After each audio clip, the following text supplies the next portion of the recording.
Hello one अस्सलाम वालेकुम दोस्तों, वेलकम बैक टू कुछ नया जानो। दोस्तों आज की वीडियो बहुत इंटरेस्टिंग होने वाली है। आज की वीडियो में मैं आपको जादू में इस्तेमाल होने वाली अजीबोगरीब चीज़ों का बताऊंगी। दोस्तों जादूगरी एक ऐसी चीज़ है जो दुनिया के हर कोने में होती आई है और आज भी हो रही है। लोग अपने मुख्तलिफ किस्म के मफाद के लिए जादू का इस्तेमाल करते आ रहे हैं, या फिर वो चीज़ जिसको हासिल नहीं कर सकते या नाकामी का सामना करना पड़ा है, उस चीज़ को वो जादूगरी करके हासिल करने की कोशिश करते हैं।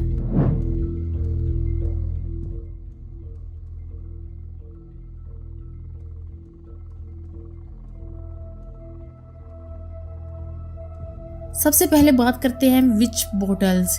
दोस्तों 16वीं और 17वीं सदी में जादू करने की जादूगरी से बचने के लिए लोग डाइन नामी मशहूर बोतल का इस्तेमाल करते होते थे। लोगों का अकीदा होता था कि कोई भी नुकसान पहुंचाने वाली जादूगरनी कोई भी रूह घर में भेज सकती है, जिससे कोई भी बीमार पड़ सकता है या उसकी जान को खतरा हो सकता है।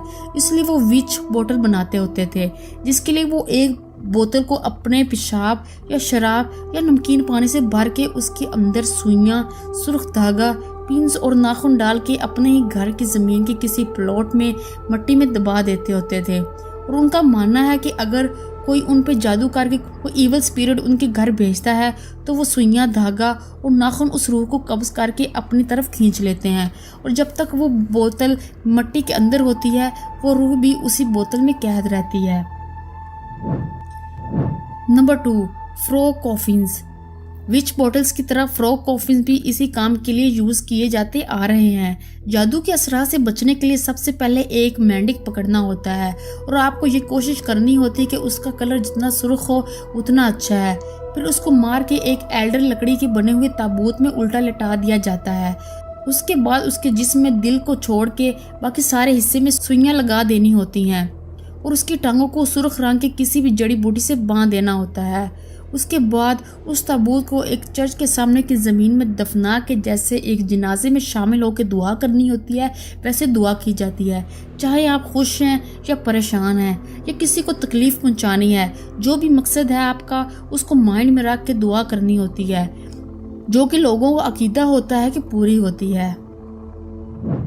Number 3, black cat bone.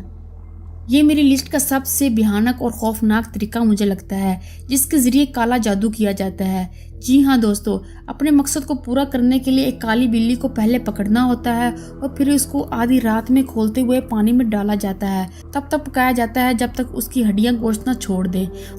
उसके बाद लोगों का मानना है कि वो गोश्त तो डायन को नजराने के तौर में उसके मुंह में डाला जाता है। फिर उस डायन की तरफ से उसका एक जाती मुआवन काम पूरा होने की इतला देता है। हड्डी का इस्तेमाल आप अपने खोए हुए आशों को अपने पास लाने के तौर पे भी इस्तेमाल कर सकते हैं। Number 4, hidden shoes. इस लिस्ट में मौजूद बाकी चीज़ों की तरह छुपे हुए जूते भी भूतों, बदरूहों, चुड़ैलों जैसी बुराइयों से बचने के लिए इस्तेमाल किए जाते हैं। ताहम इस चीज़ के लिए कोई ख़ास रस्म नहीं है।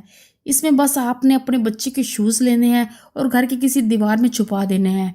माहिरीन के मुताबिक बच्चे मासूम होते हैं, इसलिए कोई भी शरारत से बचने के लिए शूज़ छुपाए जाते हैं। मगरबी क्रैक तस्मानिया में वाक़या एक घर में पता चला है कि कम से कम 40 जूते दीवार में छुपे हुए थे, जिनका मकसद यही है कि घर हर तरह के शर, एवल स्पिरिट से महफूज रह सके। और लास्ट में हम बात करते हैं ड्राइड कैट। दोस्तों ऐसा लगता है यूरोपियंस घर में अजीबो गरीब चीज़ें छुपाने में कोई ख़ास महारत रखते हैं।